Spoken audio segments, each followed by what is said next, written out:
नमस्कार मित्रांनो, तूही रे माझा मितवा मालिकेच्या आजच्या जबरदस्त अशा भागामध्ये आपलं स्वागत आहे. तर ईश्वरी अर्णव आता बाबांचं अस्थिविसर्जन करत असतात आणि ते करत असताना अर्णव जेव्हा खणायला सुरुवात करतो त्याच वेळेला त्याच्या हाती एक मोबाईल लागतो.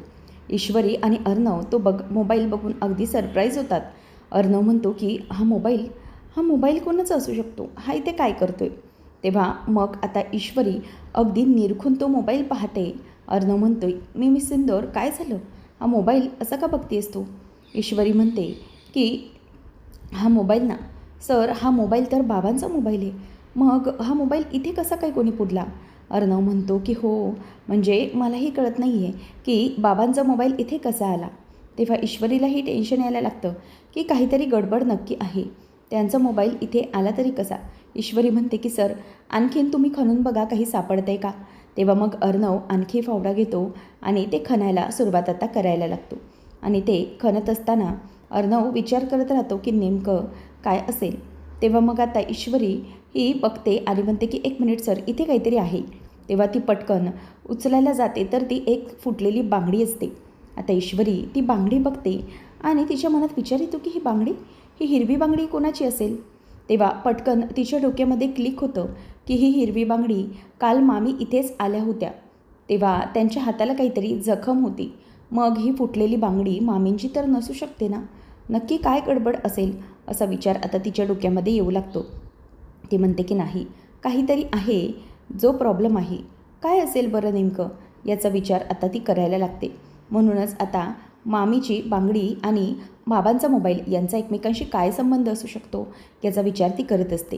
नंतर मग ईश्वरी ते सगळं घेते आणि म्हणते की अर्णव सर, एक काम करा, तुम्ही हे जे काही आहे ना ते इथेच ठेवा, म्हणजे आपल्याला आता बाबांचं विसर्जन करायचं आहे, हा मोबाईल वगैरे इथेच ठेवूया माझ्याजवळ, आपण आता हे विसर्जन अस्थिचं करून घेऊया असं ईश्वरी त्याला सांगते.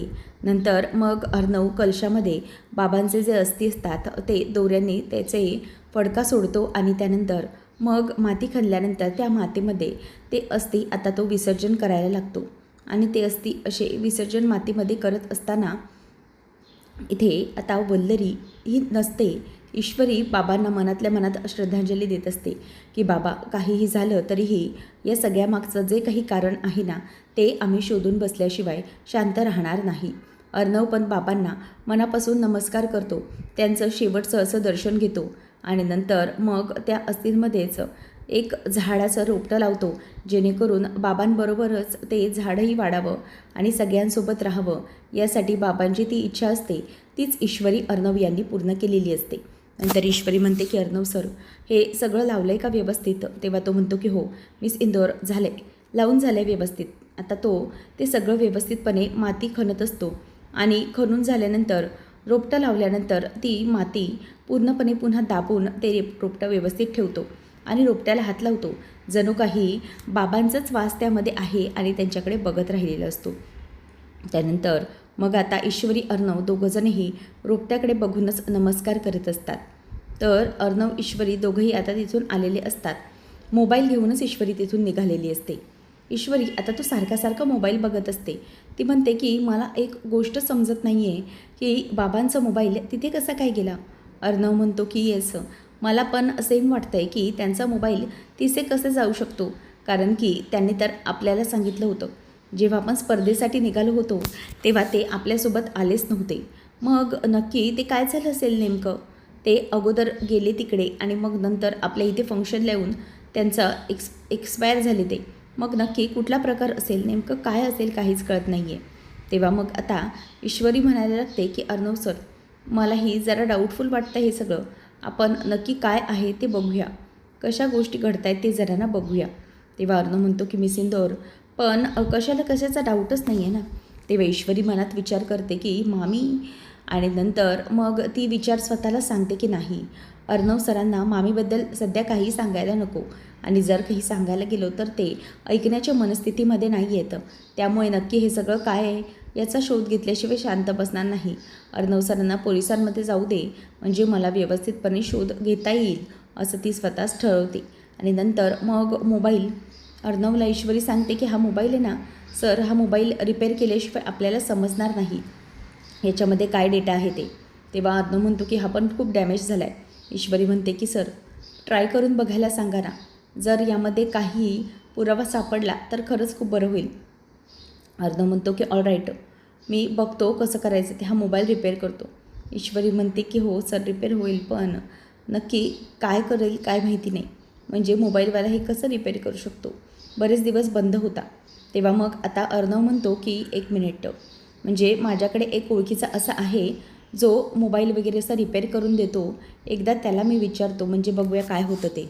म्हणते की बाबा हे वारीला गेले होते आणि नंतर आपल्याकडे आले, मग या दरम्यान त्यांचा मोबाईल असा कोणी ठेवणं हे म्हणजे मला जरा वेगळंच वाटतंय. याच्यामध्ये काहीतरी विचित्र असू शकतं असं अर्णवला वाटत असतं. ईश्वरी विचार करते की अर्णव सर आपल्याला बाकीच्या गोष्टी व्यवस्थितपणे केल्या पाहिजेत. तेव्हा तो म्हणतो की चल मिस इंदोर, मी बघतो या मोबाईलचे काय करायचे ते.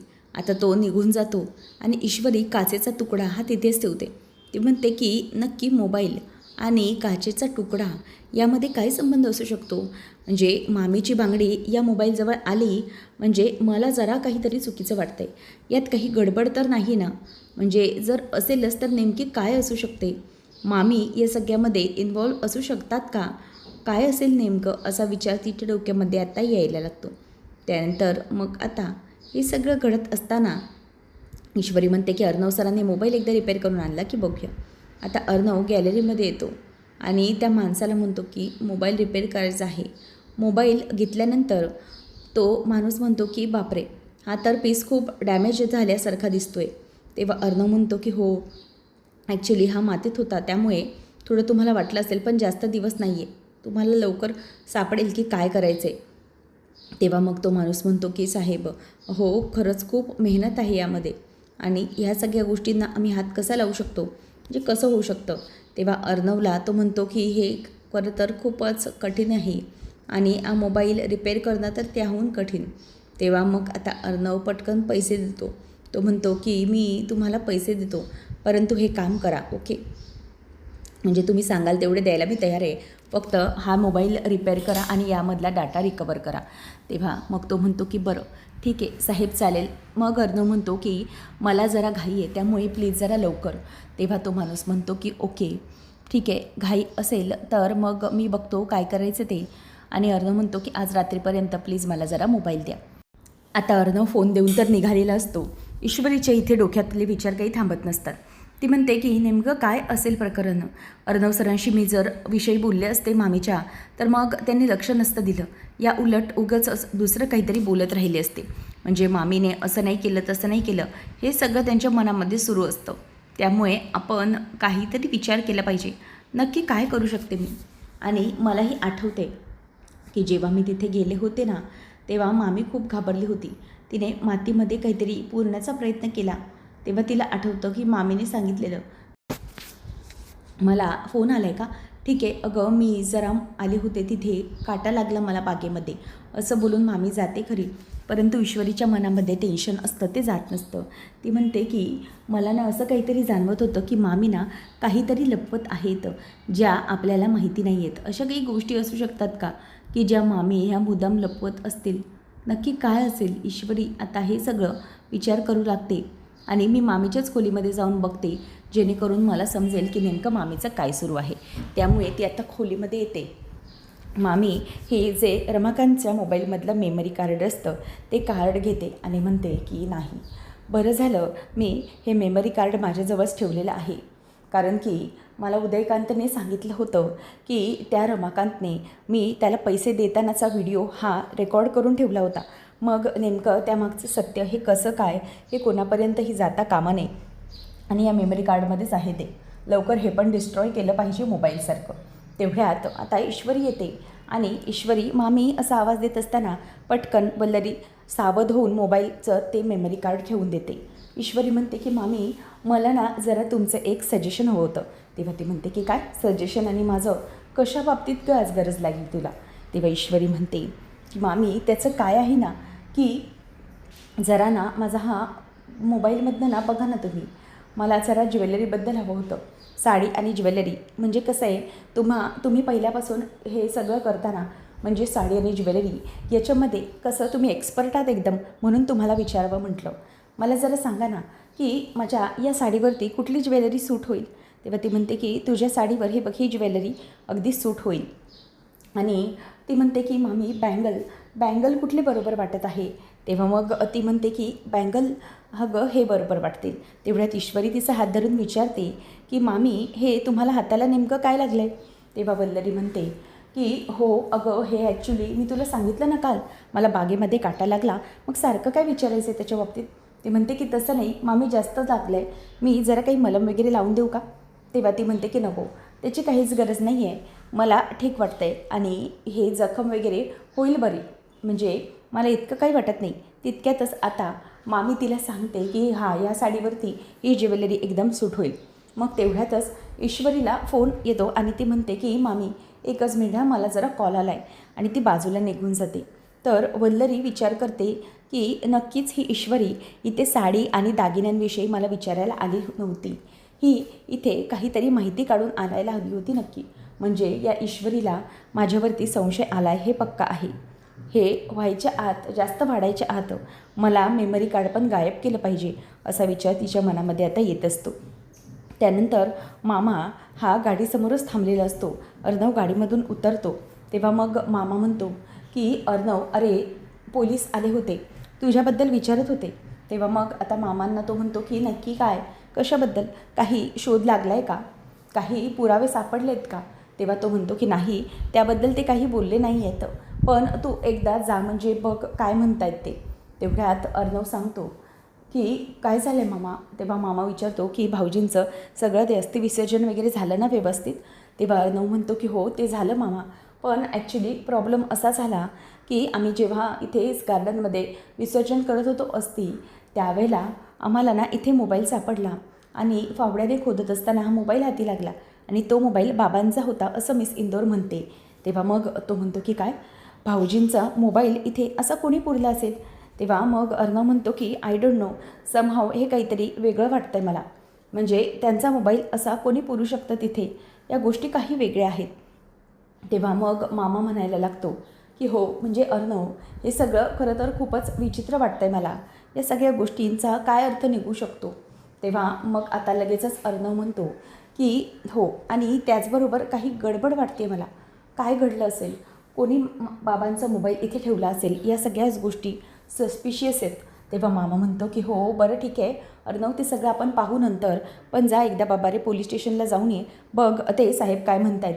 अर्णव आता गाडीत बसून पुन्हा निघतो आणि मामाही विचार करायला लागतो की नेमकं काय झालं असेल, म्हणजे तो मोबाईल भाऊजींचा तिथे गेलाच कसा, कोणी ठेवला हा प्रश्न पडायला लागतो. तर इथे आता ईश्वरी ही तिच्या रूममध्ये असते आणि मामीचं नेमकं काय घडलं होतं हे सगळं मामीला आता आठवत असतं. म्हणजे मामी ही ते सगळं करून निघत असताना तेवढ्यातच ईश्वरी आली होती आणि ईश्वरीने मामीला पाहिलेलं होतं लागलेलं असताना, आणि नंतर पुन्हा दुसऱ्या दिवशी ईश्वरीचं येणं आणि चौकशी करणं हाताबद्दल हे सगळं जरा मामीला वेगळंच वाटत असतं. ती विचार करते की ही ईश्वरी ना काहीतरी विचार नक्की करते, तिला माझ्यावरती डाऊट आला आहे हे नक्की. तेव्हा मामा पण रूममध्ये येतो आणि तो पण विचार करायला लागतो की हे कसं असेल सगळं, म्हणजे एक तर सुरुवातीपासून विचार करायला हवं जेव्हापासून स्पर्धा होती आणि भाऊजी आम्हाला सापडले नव्हते, मग नक्की काय गडबड असू शकते. आता मामा त्याच गोष्टीचा विचार करायला लागतो. मामा म्हणतो की अगोदर स्पर्धा होती त्यावेळेला भाऊजी आमच्यासोबत तर आले नव्हते, मग भाऊजी इथेच होते आणि अचानक त्यांचा मेसेज आला होता की मी पंढरपूरला निघालो आहे म्हणून, आणि त्यानंतर ते दिसणं त्याचबरोबर ते न दिसल्यानंतर डायरेक्ट फंक्शनमध्ये दिसणं आणि त्यांचा खून होणं हे सगळं खूप विचित्र वाटत आहे. आणि मग त्या दरम्यान काय घडलं होतं घरी, भाऊजी नव्हते पण आमच्या इथे रूममध्ये किंवा कुठेही विचित्र असं घडलं होतं. तर ते रक्त सांडलेलं होतं, ते जरा प्रकार एक मला विचित्र वाटला असं मामा आता स्वतःशीच बडबड करत असतो. तेव्हा वल्लरी मनातच म्हणते की काय चाललं आहे यांचं. मामा म्हणतो की नाही या गोष्टीचा आता विचार करायला हवा. तेव्हा मग वल्लरी म्हणते की काय हो काय झालं आहे तुमचं नेमकं, कसला विचार करताय तुम्ही. तेव्हा मग मामा म्हणतो की अगं वल्लरी तसं काही नाही, मी वेगळा विचार करतो, काहीतरी विचित्र वाटतं आहे मला. तेव्हा मग वल्लरी म्हणते की नक्की कशाबद्दल बोलताय तुम्ही, काय विचित्र वाटतं आहे. तुम्ही पण ना असे वेड्यासारखे वागताय, काही समजायलाच मार्ग नाही आहे. तेव्हा मामा म्हणतो की नाही गं, म्हणजे भाऊजींबद्दल विचार करतोय मी, ते नेमकं कसं आणि काय घडले असेल या सगळ्या गोष्टी मला जरा विचित्र वाटत आहेत म्हणून. तेव्हा मग मामी म्हणते की हे बघा, जे काही आहे ना त्या गोष्टीचा तुम्ही जास्त विचार करू नका, त्यात तुम्हाला इतका विचार कसला करायचा आहे. तेव्हा तो म्हणतो की अगं तुला कळत नाही आहे, मी हे जे काही बोलतो आहे ना खूप जास्त वेगळं आहे. म्हणजे एखादं साधं आणि सोपं प्रकरण नाही आहे हे. कोणीतरी भाऊजींना मारण्याचा प्रयत्न केला आहे, त्यामुळे हे सोपं वाटतं आहे तितकं नाही. समजलं ना. आणि हो, जेव्हा ईश्वरी अर्णव अस्थिविसर्जन करणारा गेला होते तिकडे गार्डनमध्ये, त्याच वेळेला त्यांना बाबांचा म्हणजे भाऊजींचा मोबाईल सापडला आहे तिकडे.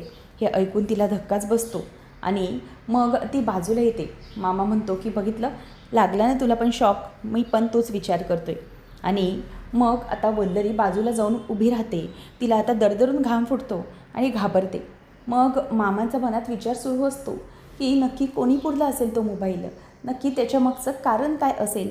असं मामा बघत असताना तेवढ्यात लक्ष वल्लरीवर जातं आणि तिचा अगदी तोल जायला लागतो. मामा धावतो.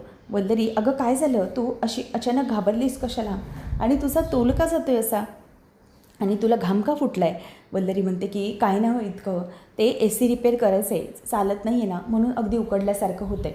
तेव्हा मग मामा म्हणतो की AC रिपेअर, आता बाई तू उगीचंच आणखी माझ्या डोक्यात काही घालू नकोस, सध्या तरी मला ह्या सगळ्या गोष्टी करायला हव्यात.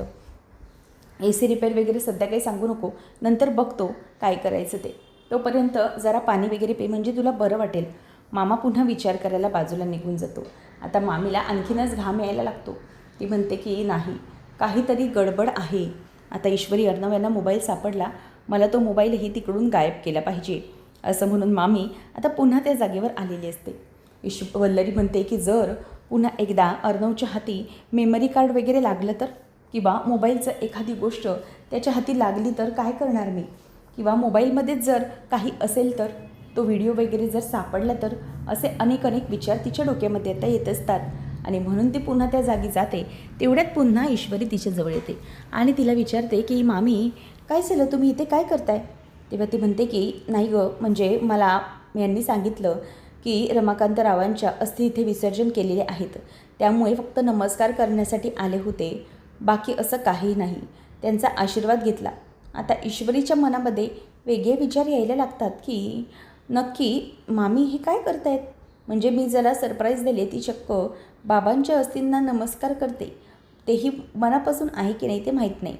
पण आता ईश्वरी पुन्हा त्या जागी बघते आणि पुन्हा तिला आठवतं की मामीचीच बांगडी तिकडे सापडली होती. तिला आता पुन्हा डाऊट येतो. ईश्वरी आता तिथेच उभी असते. वल्लरी तिच्या रूममध्ये येते आणि म्हणते की नाही, ही गडबड आहे काहीतरी, या सगळ्या गोष्टी याबरोबर मॅनेज केल्या पाहिजेत. मला काहीही करून जर तो मोबाईल सापडला तरच बरं होईल. आता तो मोबाईल कुठे ठेवला आहे काय माहिती.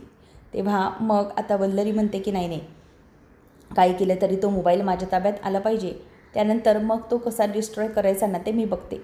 खरं तर चुकले मी त्या दिवशी तिथे मोबाईल ठेवून, पण आता जाऊ दे. तेवढ्यातच आता हे सगळं होत असताना ईश्वरीच्या मनामध्ये मात्र घालमेल सुरू असते. ती तिथेच असते आणि मामीच्या मात्र मनात भीती निर्माण झालेली असते.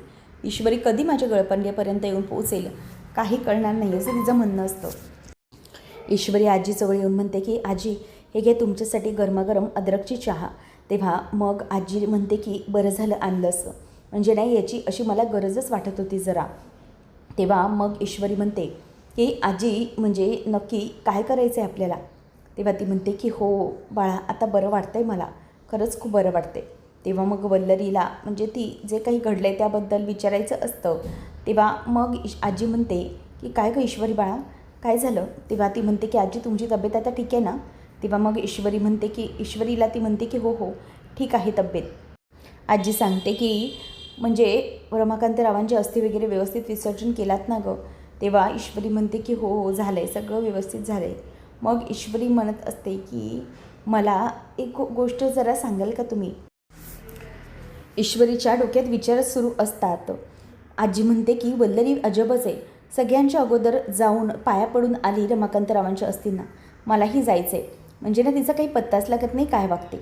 ईश्वरी म्हणते की आजी मी जरा एक विचारू का. तेव्हा आजी म्हणते की हो विचार ना बाळा, काय झालं.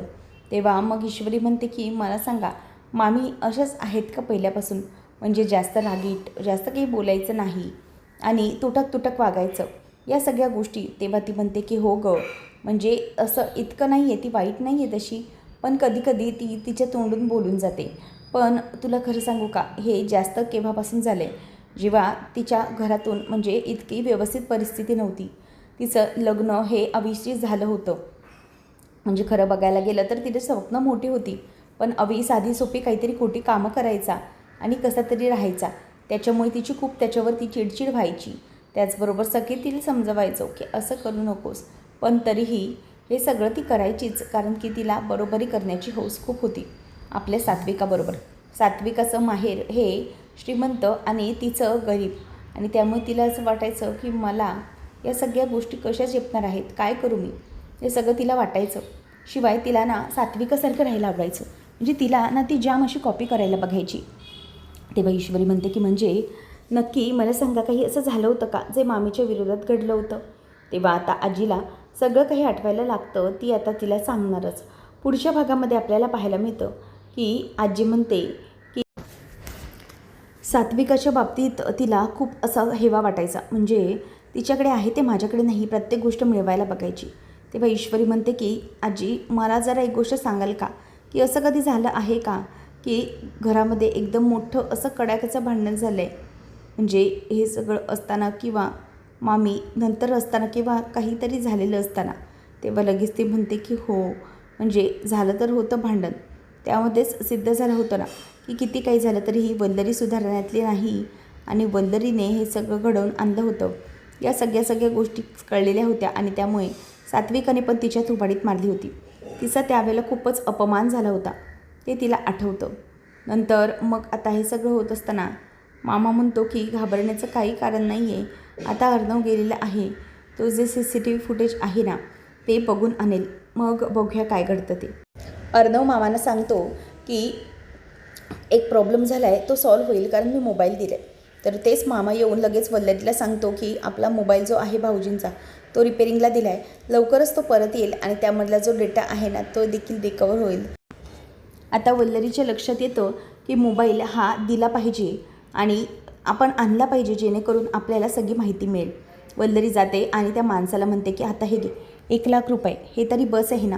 मग तो माणूस लगेच अर्णवने दिलेला मोबाईल वल्लरीच्या हातात देतो आणि तिच्याकडे तो मोठा आता पुरावा हा आलेला असतो. काय करावं हे वल्लरीला काहीही सुचत नाही, पण ती त्यावेळेला घेऊन जाते. आणि नंतर वल्लरी घरी आल्यावर अर्णव निघतो. ती म्हणते की काय रे, कुठे निघालास? तेव्हा तो म्हणतो की येतो जरा बाहेर जाऊन, पोलीस स्टेशनमध्ये जाऊन येतो, मला पोलिसांनी बोलवले आणि मंजुळा घरी आलेली आहे, बघूया आता ती काय बोलते ते. असं म्हणून आता इथे मामी पण घाबरते की नेमकं पुढे काय होणार आहे.